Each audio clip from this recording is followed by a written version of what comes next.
On dit que la voix caractérise les individus aussi précisément que les empreintes digitales. Mon histoire commence en 2005. J'ai 22 ans. Je suis chanteuse de rock dans un petit groupe amateur. Je suis responsable d'un projet humanitaire qui doit se dérouler en Albanie. Et je suis prof d'histoire géo. Et cette année, je valide mon concours.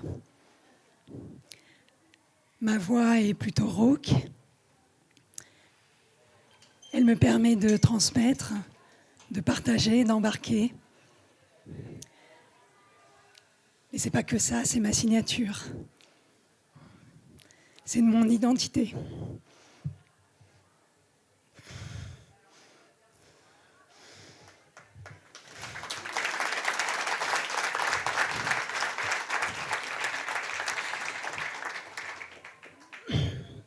Ma voix, c'est moi. En tant que jeune prof, on me conseille d'aller consulter une ORL pour apprendre à placer ma voix. J'y vais.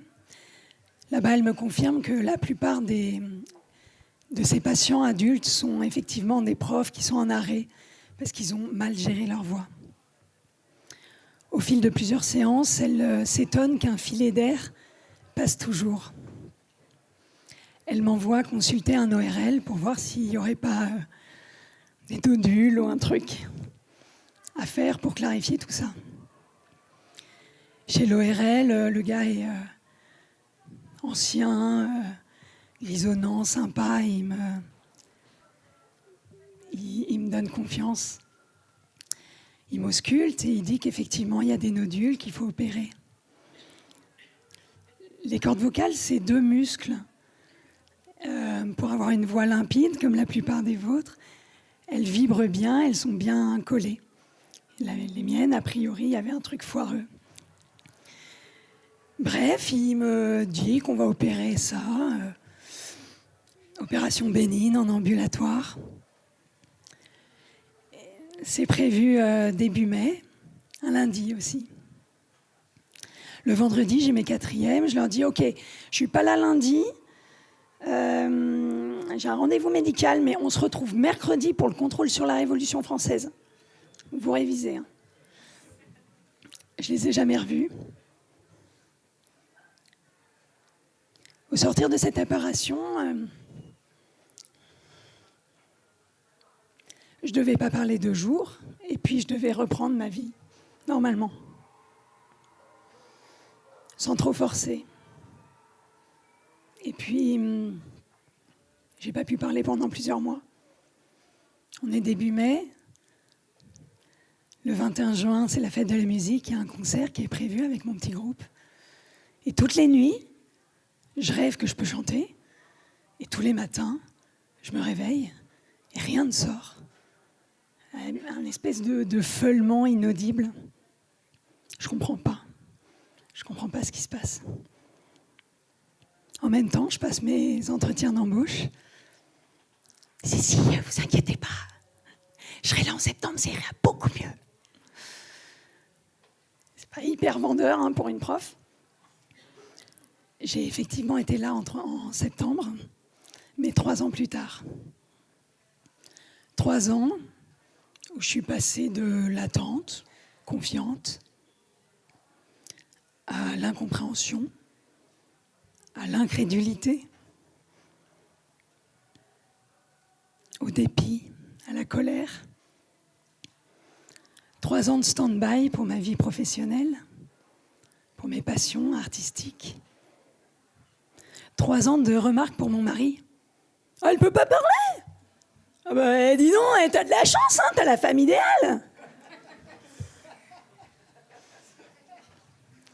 3 ans de multiples opérations réparatrices pour récupérer ce timbre de voix.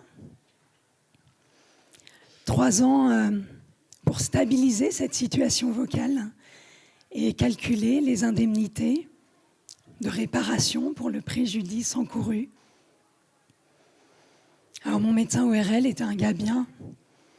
Il n'a jamais menti pour se défendre. Lui-même ne comprenait pas ce qui se passait. Pour lui, c'était une opération bénigne. Il ne m'a jamais prévenu des risques, parce qu'il n'y en avait pas pour lui.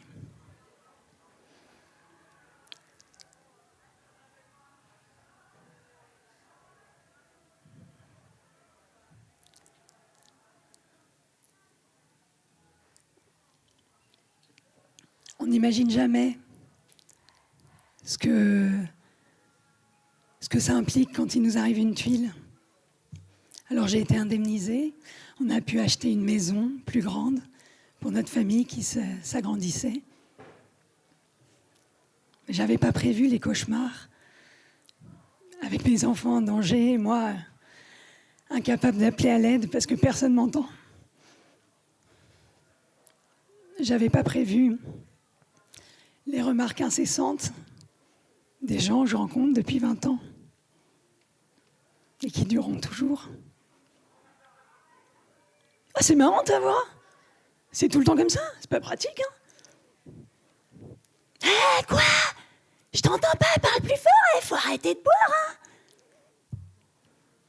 Et tu fais du théâtre avec cette voix? C'est l'horreur. C'est violent, le handicap invisible. Retranscrivez ça avec un mec en fauteuil, hein. Eh, dis donc, c'est toujours comme ça, ton petit fauteuil, là?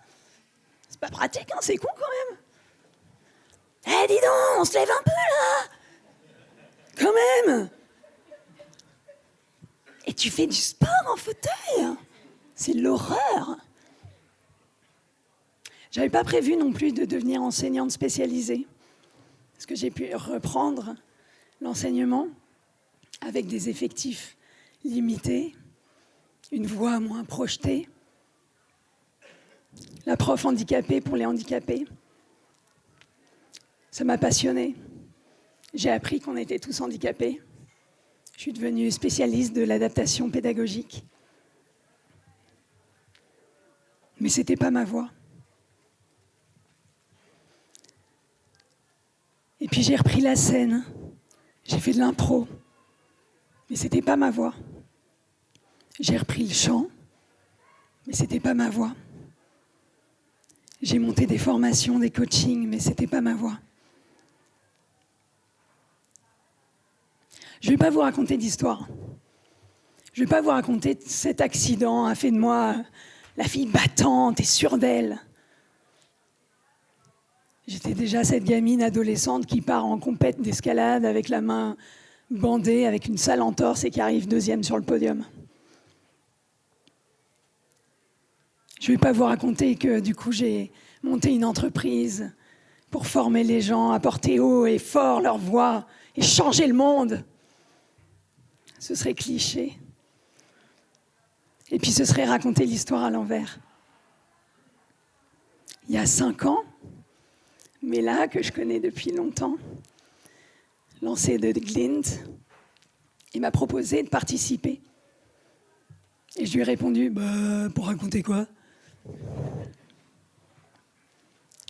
Elle m'a répondu avec toute la bienveillance qui la caractérise. J'ai bien une petite idée, mais à toi de voir. Bim.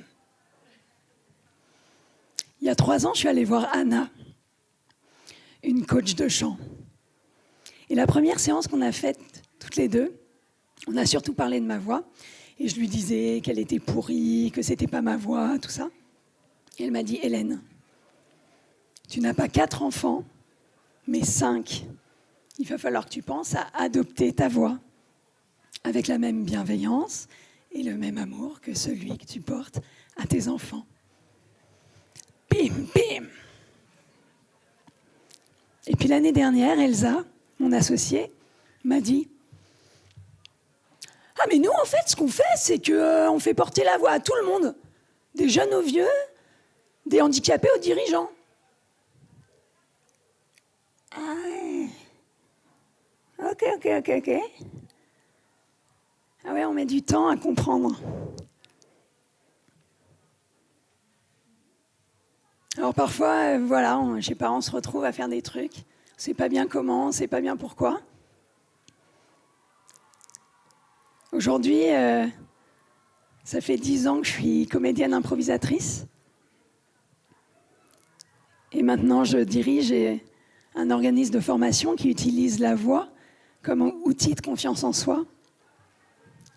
Et j'utilise l'impro pour apprendre que l'imprévu est une force et faire expérimenter que d'un accident peuvent s'ouvrir de nouvelles trajectoires. Il m'aura fallu 20 ans pour comprendre combien cette fêlure m'avait forgé bien plus que ce que je pensais. Et m'avait bâti aussi, avait bâti la femme que je suis aujourd'hui. Finalement, ma voix a tracé ma voie. Ma voix, c'est moi.